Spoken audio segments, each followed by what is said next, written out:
Hello বন্ধুরা, আজ আমি আপনাদের সামনে নিয়ে এসেছি খুব সহজ পদ্ধতিতে দই বড়ার একটা রেসিপি। 2 কাপ কলাই ডালকে ভালো করে ধুয়ে সারা রাত জল দিয়ে ভিজিয়ে রাখতে হবে। এরপর জল ঝরিয়ে মিক্সিতে দিয়ে এর একটা স্মুথ পেস্ট তৈরি করে নিতে হবে। এই কলাই ডালকে অনেকে অবশ্য বিউলির ডালও বলে। ফ্রাই প্যান গরম করে তাতে দিয়ে দিচ্ছি 1 চামচ ধনের গুঁড়ো, 1 চামচ জিরের গুঁড়ো, 1 চামচ লঙ্কার গুঁড়ো দিয়ে শুকনো ভেজে নিচ্ছি। এরপর তৈরি করতে হবে তেঁতুলের একটা চাটনি। একটি পাত্রে কিছুটা তেঁতুল দিয়ে তার মধ্যে সামান্য জল দিয়ে একটা ঘন রস বের করে নিলাম। এর মধ্যে দিয়ে দিচ্ছি 2 টেবিল স্পুন চিনি আর 2 টেবিল স্পুন ভাজা মশলা আর সামান্য নুন। আমার চাটনি তৈরি। কিছুটা পুদিনা পাতা চাটনিও এর মধ্যে আপনি মিশিয়ে নিতে পারেন, এটা আপনার টেস্ট অনুযায়ী। এবারে বাটা ডালে দিয়ে দিচ্ছি 1 টিস্পুন বেকিং পাউডার, 1/2 টিস্পুন লবণ দিয়ে ভালো করে আমি ডালটাকে ফেটে নেব। ডালটা যত ভালো ফেটানো হবে বড়াগুলো তত ভালো ফুলে উঠবে। কড়াইতে তেল দিয়ে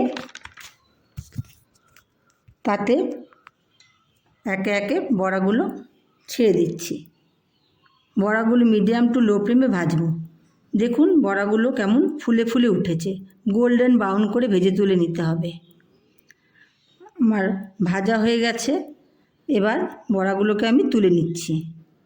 একটি পাত্রে জল দিয়ে বড়াগুলোকে প্রায় 15 মিনিট ভিজিয়ে নিতে হবে। দিয়ে দিতে হবে 2 চামচ চিনি আর 1 চিমটি বিট নুন। এরপর একটি পাত্রে দই নিব, তার মধ্যে বড়াগুলোকে জল ঝরিয়ে তুলে নিতে হবে। দেখুন বড়া থেকে সব তেল বেরিয়ে যাবে। তেল খাওয়ার যে ক্ষতি সেটা আর হলো না। দইয়ের মধ্যে বড়াগুলোকে এপিট ওপিট করে ভালোভাবে ডুবিয়ে দিতে হবে। এবার পরিবেশনের জন্য একটি পাত্র নিয়ে বড়াগুলোকে তুলে দিতে হবে। তেঁতুলের চাটনি, ভাজা মশলা আর চাট মশলা দিয়ে উপর থেকে ঝুরি ভাজা ও চানাচুর দিয়ে ঠান্ডা ঠান্ডা পরিবেশন করুন। দেখুন তো কেমন লাগলো, একবার অবশ্য ট্রাই করে দেখবেন। আর ভালো লাগলে লাইক, কমেন্ট, শেয়ার।